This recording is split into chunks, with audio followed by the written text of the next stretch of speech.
The Three Intermediate States of Death. Perspectives from Tibetan Buddhism and Theosophy. Antti Savanainen and Tommy Tolmanen.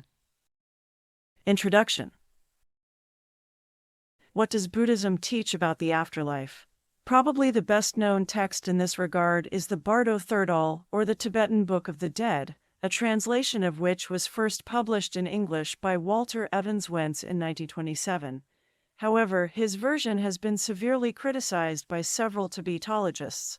In this article, the main source is the Tibetan Book of the Dead, the first complete translation by Coleman and Jinpa, supported by the Dalai Lama himself. This translation is based on a larger collection of texts called the Self-Liberated Wisdom of the Peaceful and Wrathful Deities. Our description of the process of death in Tibetan Buddhism is derived from the Great Liberation Upon Hearing, which is Chapter 11 in Coleman and Jinpa. The Tibetan Book of the Dead can be interpreted as a guide to the afterlife, a guide to spiritual practice in this life, or a roadmap of death for the dead person.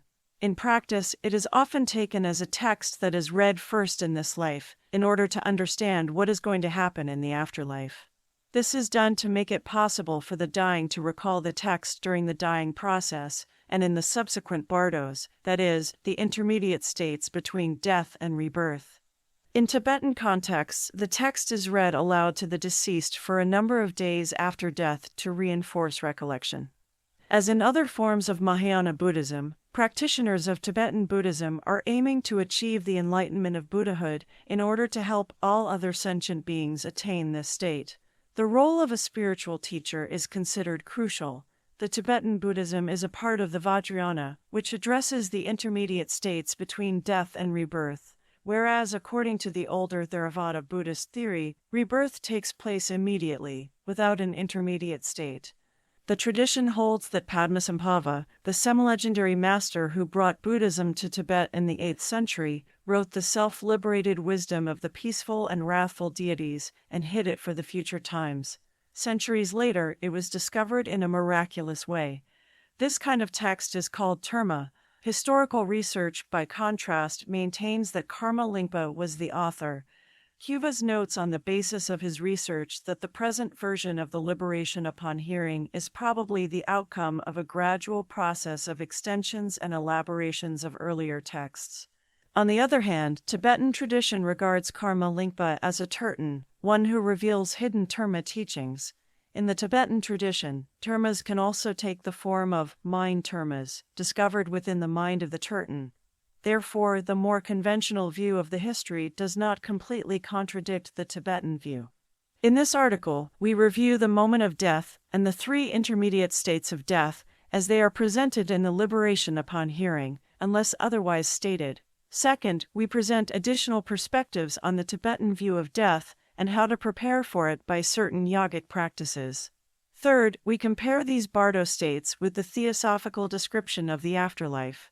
Finally, we provide our tentative interpretation of the Liberation Upon Hearing. The Three Intermediate States of Tibetan Buddhism.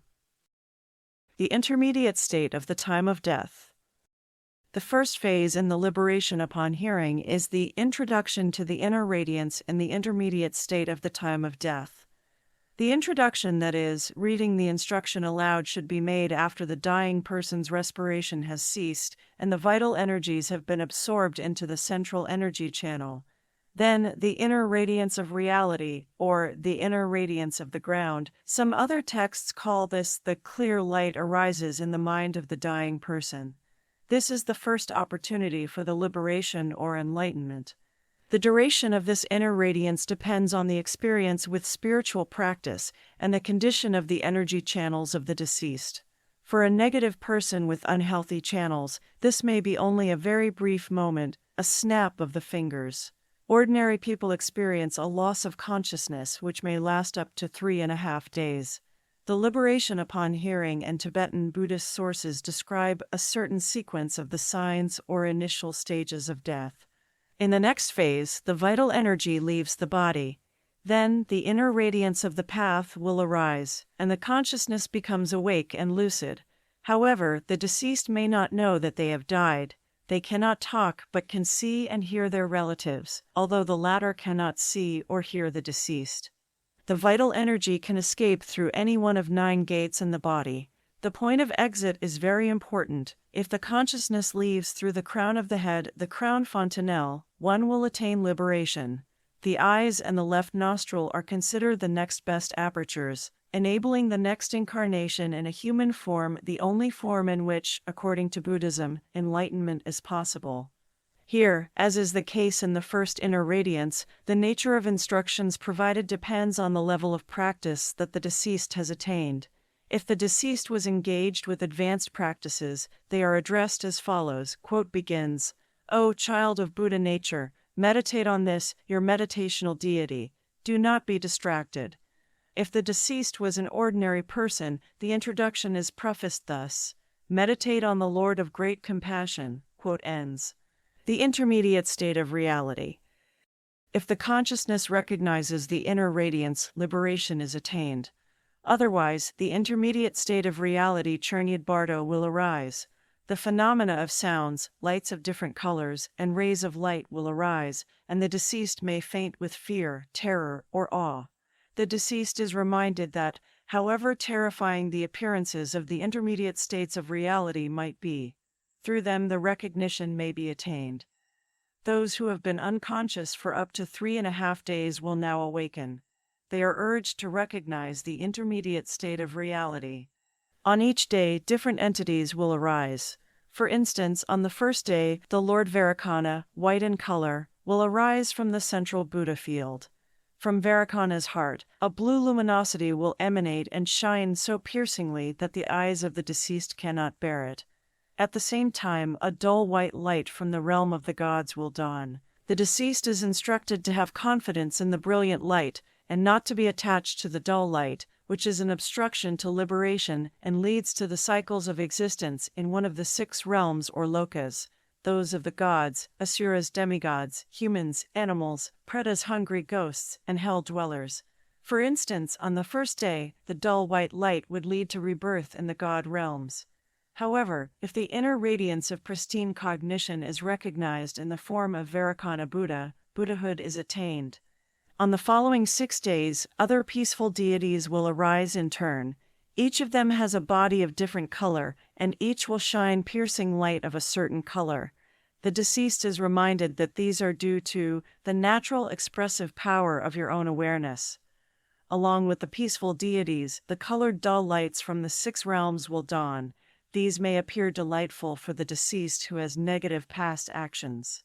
If liberation is not achieved when encountering the peaceful deities, and the deceased has not been attracted to the lower realms, the 58 wrathful, blood-drinking deities will arise during the next 7 days. These are a transformation of the peaceful deities, although they have a very different appearance. Recognition and liberation are more difficult in this phase, as the deceased is easily overpowered by fear, terror, or awe, and may subsequently faint continually.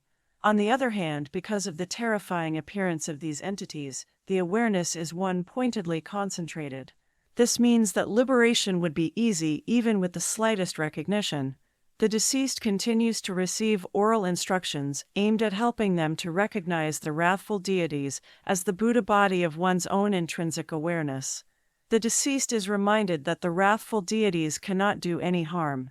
Emptiness cannot be harmed by emptiness. The intermediate state of rebirth. If the recognition of the wrathful deities does not take place, the deceased will move into the intermediate state of rebirth Sidpa Bardo. The mental body has all the sense faculties, and it has the ability to move without obstruction, which is a sign that one is indeed wandering in the intermediate state. The mental body is visible to other deceased individuals who are in a similar state. It can also be perceived through pure clairvoyance through genuine meditative concentration. The deceased will once again see their relatives, as if in a dream, although the relatives cannot respond to the deceased. The latter, who at this point realizes that they are dead, experiences intense suffering. The fierce hurricane of past actions, some translations call this, the winds of karma, will drive the deceased, who will also face an unfathomable darkness. Negative beings will arise, and the deceased will imagine being pursued by hordes of people. Terrifying sounds will be heard. The terrified deceased individual will try to flee and find shelter, with no success. On the other hand, individuals with merit will experience blissful states. Whatever the case, the deceased is instructed not to be attached to the experiences. If the deceased cannot meditate in the right way, the innate good conscience will gather all virtuous actions and count them with white pebbles. In a similar manner, the innate bad conscience will gather all non-virtuous actions and count them with black pebbles. The deceased will tremble with fear and will try to lie, but this is in vain, since Yama Dharmaraja, the embodiment of the forces of the laws of cause and effect, will consult the mirror of past actions. Yama will then repeatedly cut the mental body of the deceased, which will cause enormous suffering. Again, the deceased is instructed that emptiness cannot harm emptiness. Liberation is still possible if the deceased will regain focus and succeeds in recognition. In case liberation is not achieved, the 6 dull lights of the 6 realms will emerge, and the mental body of the deceased will have the color of the light of the realm into which rebirth will take place. As before, the deceased will be pursued by whirlwinds and a crowd of people. Those lacking merit will flee towards a place of suffering, whereas those with merit reach a place of happiness. Then signs of the environment of the next rebirth will arise, which means that the intermediate state of the rebirth is close. The deceased will see a male and female, either humans or animals, engaging in sexual intercourse. The instructions on how to obstruct the womb entrances will be read to the deceased. In case the deceased does not avoid the womb entrance, they are instructed on how to choose an appropriate womb entrance. That is, a rebirth that will be beneficial for the continuation of spiritual practice. Teachings of death in the traditions of 6 yogas. History and origins of 6 yogas. Teachings on death are found in many different lines of Tibetan textual sources. Among these are the teachings on the 6 yogas, of which the best known are texts in 6 yogas of Naropa. However, there are other texts with more or less similar contents in the Bon tradition. This chapter is based on writings of Glenn Mullen and Ian Baker, and with regards to the Yungdrung Bon tradition. The teachings on 6 yogas have their origins in the highest yoga tantras. Some of these tantras have particularly elaborate descriptions of these yogas. Glenn Mullen describes 6 yogas as a compilation of simple forms of these completion stage yogas presented in the root tantras. Naropa was a famous scholar in India who condensed the tantric teachings he received from his master Tilopa into 6 yogas. These teachings were brought to Tibet by Marpa the translator, who transmitted them in turn to the famous Tibetan yogi Milarepa. Milarepa's students Gampopa and Rinpoche carried on these teachings. Tsongkhapa, the great reformer of Tibetan Buddhism, gathered teachings on the 6 yogas from different lineages and wrote his practice manual called 3 Inspirations, from which Mullen made his well-known translation. Contents and practice of the 6 yogas. Despite the name 6 yogas, the exact number of these yogas, their names, and how they are counted vary depending on the text consulted. For example, in some texts Tummo and sexual yogas Karma Mudra in Sanskrit are counted as one. In other texts, they are handled separately. In the same way, sometimes dream yoga and the yoga of the illusory body are counted as one, sometimes 2. Approximately half of the yogas are intended for enlightenment during life. The other half are meant to be utilized in the after-death bardos and are practiced during the lifetime as a preparation for death. All the traditions of 6 yogas emphasize the importance of Guru Yoga as a preliminary practice. By practicing Guru Yoga, one is believed to receive the blessings and the power of the teacher and the lineage. After Guru Yoga comes the generation stage exercises. In these, practitioner visualize the whole universe dissolving into bliss and becoming a mandala. One sits in the center of the mandala and visualizes oneself as the central deity of the mandala, often as a male and with a female counterpart in sexual union. In the Theravada teachings, the causes of enlightenment are cultivated in the form of das and don'ts. Tantric practice, by contrast, emphasizes cultivating the results. In the beginning, one visualizes oneself as an enlightened deity, empty and full of bliss. The practitioner gradually actualizes these enlightened qualities by repeating these visualizations. The foundation for all the other yogas is Tummo, which enables the yogi to guide the prana's subtle energies into the central channel where they dissolve.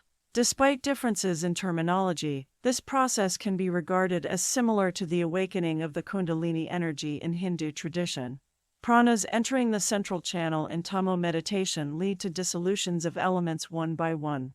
This is followed by the white near attainment, when the white bodhicitta, or Kundalini drop, enters and dissolves in the heart chakra. Then the red, female Kundalini drop enters the heart from the lowest chakra, leading to the red near attainment. That is followed by an experience of blackout, during which most people will lose their consciousness. After this point arises the clear light, which is considered to be the deepest state of tantric meditation. This state is similar to what occurs while one is falling asleep. Usually, people cannot remain aware of these stages, but practitioners familiarize themselves with them, and so can recognize them. In this way, practitioners prepare themselves for death every day and night. 3 kayas and 9 blendings. The 3 kayas is a somewhat complicated concept in Mahayana Buddhism. In enlightenment, the mind of the practitioner transforms into Dharmakaya, the speech or pranas transforms into Sambhogakaya, and the body into Nirmanakaya. These enlightenment bodies are also present and recognizable for skillful, non-enlightened practitioners in waking life, in deep meditation, in falling asleep and dreaming, and in death. Familiarization with these enlightened dimensions during lifetime, not only during meditation, but also during normal day-to-day life, prepares the practitioner to recognize them at the moment of death and in the bardo. The process of familiarizing oneself with the 3 kayas during the waking state, during meditation, and in death is called 9 blendings. Tummo is the foundation stone for the practice of 6 yogas, but the main part of the practice consists of yogas of the illusory body and clear light.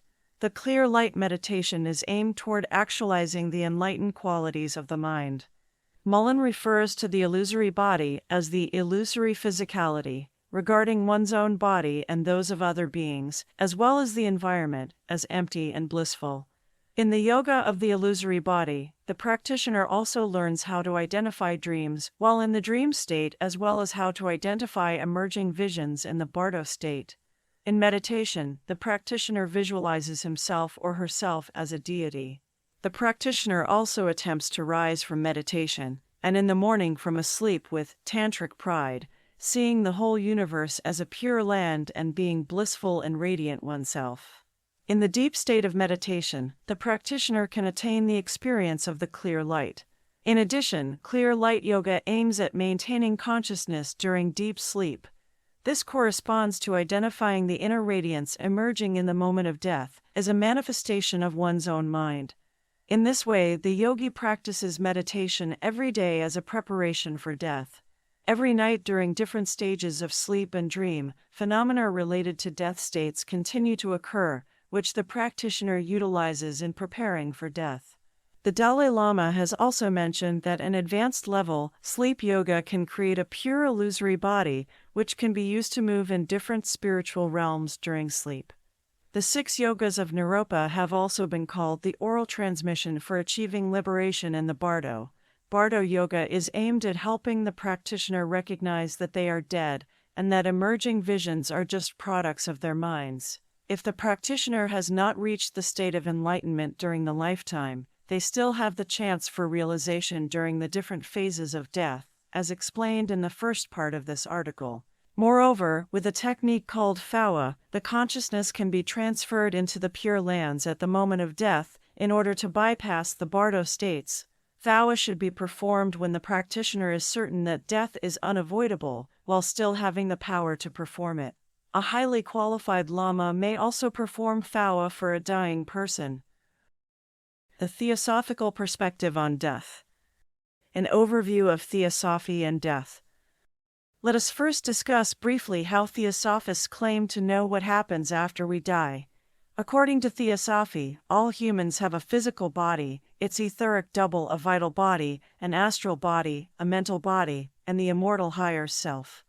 all these aspects in the human being correspond to the visible and invisible cosmos with different planes, such as the etheric, astral, and mental. Spiritual training in the form of ethical life and meditation can eventually lead to continuous consciousness, connecting this world with the invisible worlds.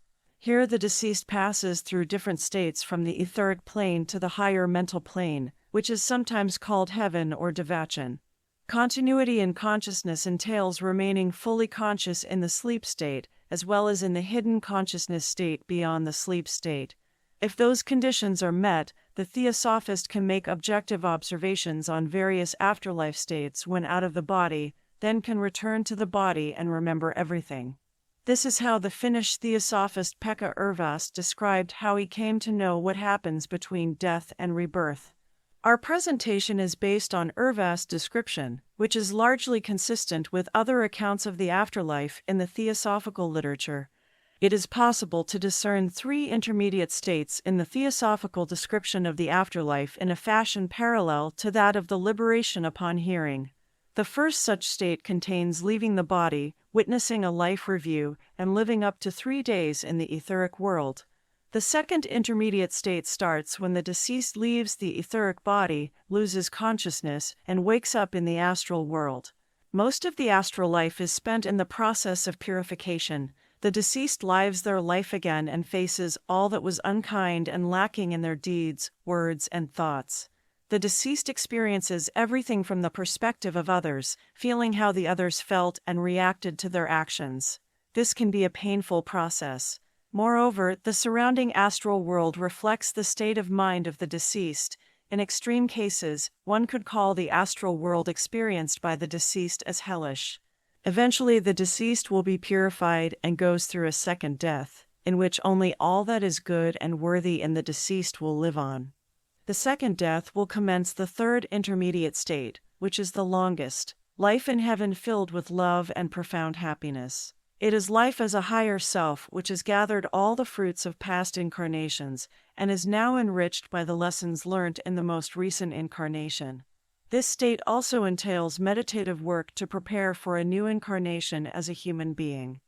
The third intermediate state comes to an end when the spiritual consciousness sees an outline of the new incarnation and all the spiritual lessons it has to learn in order to evolve towards the perfect ideal of human being. After that, the consciousness is reincarnated into conditions that have been determined by the total balance of karma. Comparison between Theosophical and Tibetan Buddhist teachings on the afterlife.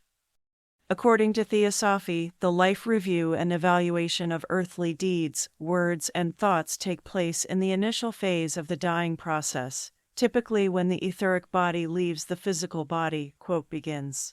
The etheric body rises above, as if from feet through the head, and is above the physical body. As long as the bridge, that is the silver cord, it is also called the golden cord, remains intact, the person is not dead and could be resuscitated. A dying person stays in the etheric brain, and, as consciousness is only surrounded by etheric matter, it is especially enlivened. When consciousness moves to the etheric brain during death, all memories are alive in front of us. The deceased does not live in his reminiscences as he did while physically alive. He just watches the great play and judges it objectively, calling each thing depending on its own quality as good or bad, crime or merit, and so on. He remains in a great light, so to speak. If we are allowed to experience this in our waking consciousness, it is always accompanied by a light phenomenon. In fact, the viewer is the personalized higher self. Quote ends. 3 aspects of the description above match those with the liberation upon hearing, departure through the head, enlivened or lucid consciousness, and the light, which is called the light of the higher self in Theosophy, and the inner radiances of the ground and the path clear light in the liberation upon hearing. However, there are differences as well. According to the Theosophical sources, the light of the higher self accompanies every human being with possibly a few exceptions in the early phase of the dying process, whereas in the liberation upon hearing, the inner radiance is fully available only to advanced practitioners. On the other hand, the initial stages of the death process are described in much more detail in the liberation upon hearing than in any Theosophical source that we are aware of. The timing and nature of life review are very different in the two systems.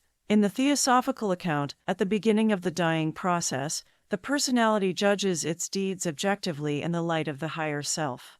This seems to be absent in the Liberation Upon Hearing, in which the judgment occurs in the form of counting of virtuous and non-virtuous actions much later, in the third intermediate state of rebirth. This causes fear in the deceased, whereas in the Theosophical version of the Life Review, the judgment is carried out objectively without emotions. In the Theosophical account, the deceased loses consciousness in the transition from the etheric realm to the astral world, a detail that concurs with the description in the Liberation Upon Hearing for an ordinary person. Moreover, both systems hold that spiritual training can affect the loss of consciousness after death. Both the Liberation Upon Hearing and Theosophy state that the deceased may not initially know that they have died. According to the Liberation Upon Hearing, in both the intermediate states of reality and rebirth, the consciousness is clad in a mental body. This could be similar to the astral body in Theosophy. In the intermediate state of the rebirth, the consciousness can move freely in the mental body. This resembles the Theosophical concept of astral travel. In this state, according to the Liberation Upon Hearing, the consciousness can observe its mourning relatives in the intermediate state of rebirth, whereas in the Theosophical description, this is possible only in the early stages of the dying process. It is hard to find any correspondences to the peaceful and wrathful deities in Theosophical descriptions of astral life. Furthermore, it is hard to understand how a person coming from a completely different religious background, with no knowledge of Buddhism, could make any sense out of meeting the deities described in the Liberation Upon Hearing. On the other hand, Liberation Upon Hearing was written by the Buddhists for Buddhist readers. And of course, if these deities are projections of one's own mind, it is possible that they would take another form for non-Buddhists.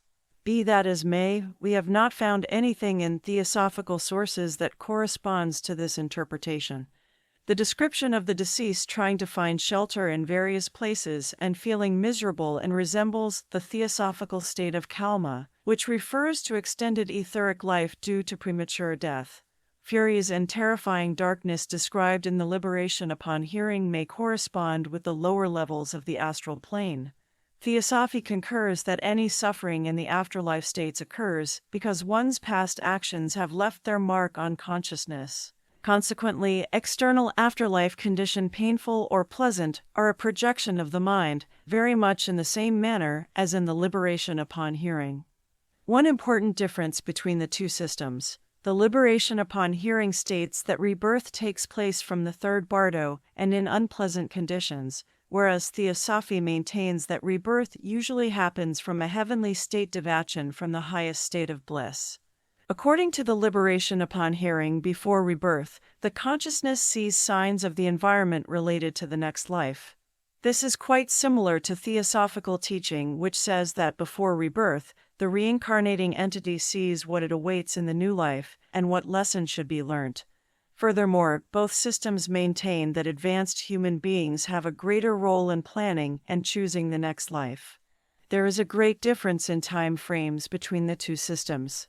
The Liberation Upon Hearing says the Bardo states can last up to 49 days, whereas according to Theosophy, the time between two incarnations can be as long as 15 centuries. In special cases, it can be quite short, but even then, it is not as short as the Liberation Upon Hearing maintains. Perhaps the greatest difference between Theosophy and Tibetan Buddhism is that in the Theosophical view, liberation from non-voluntary rebirth cannot be achieved after death. The union between personality and the higher self can only occur on earth. Whereas according to Tibetan Buddhism, it is possible to reach liberation in all three intermediate states of the afterlife. Another difference is that Theosophy strongly asserts that rebirth of a human being cannot take place in an animal form. Discussion. Some features in the Liberation Upon Hearing are compatible with the Theosophical understanding of the afterlife. Nevertheless, there are so many differences that two accounts cannot be reconciled completely. Possibly the Liberation Upon Hearing is intended as a meditation guide for practitioners of Tibetan Buddhism, especially for advanced practitioners working with visions originating from the primordial consciousness.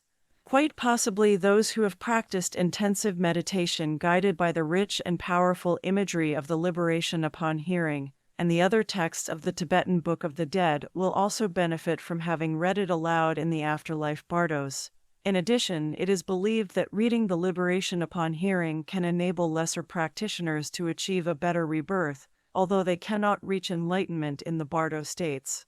The Tibetan Book of the Dead and Theosophical sources on the afterlife can be viewed as virtually independent, as Theosophical teachings on the afterlife started to appear in print starting in the last quarter of the 19th century, decades before the Evans-Wentz's version of the Tibetan Book of the Dead was published. As we have seen, Tibetan Buddhism includes other teachings on the afterlife apart from the Tibetan Book of the Dead. These teachings contain elaborate meditations and practices, such as the 6 yogas of Naropa for advanced practitioners in preparation for the afterlife bardos. Some of these teachings appear to map quite well with the esoteric Theosophical teachings on waking, dream, and hidden consciousness. Finally, reading to the dead is no alien concept to Theosophy. It is thought that reading a good text on afterlife can be helpful in orienting the deceased in a new environment, especially if the deceased is not familiar with spiritual teachings. The anthroposophist Rudolf Steiner provides detailed advice on how to read to the deceased.